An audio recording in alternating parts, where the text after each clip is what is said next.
Today I show you how to enable the parallax effect on your iPhone. This here is the parallax.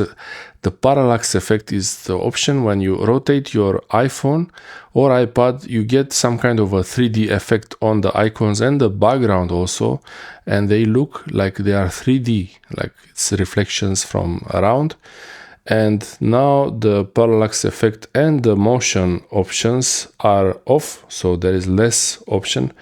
There is less motion. I have the reduce motion enabled, and I'll show you now how to turn off the reduce motion to see the parallax effect.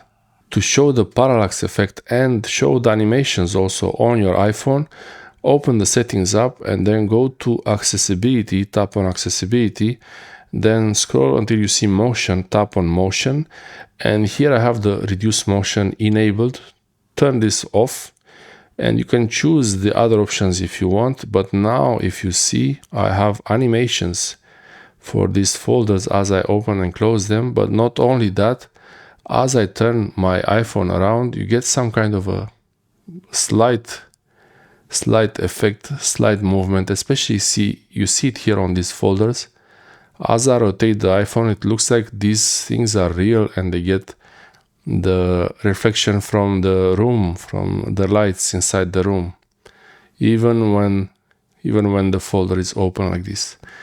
On my wallpaper, you don't get so much the effect for the parallax, but if you look here, you see how the background moves as I move the iPhone. It's like the text moves in front of the background. That's the parallax effect. It's very subtle in this case, but in some situations it might be confusing. But if you want to have the parallax effect, this is how you enable it. Thanks for watching.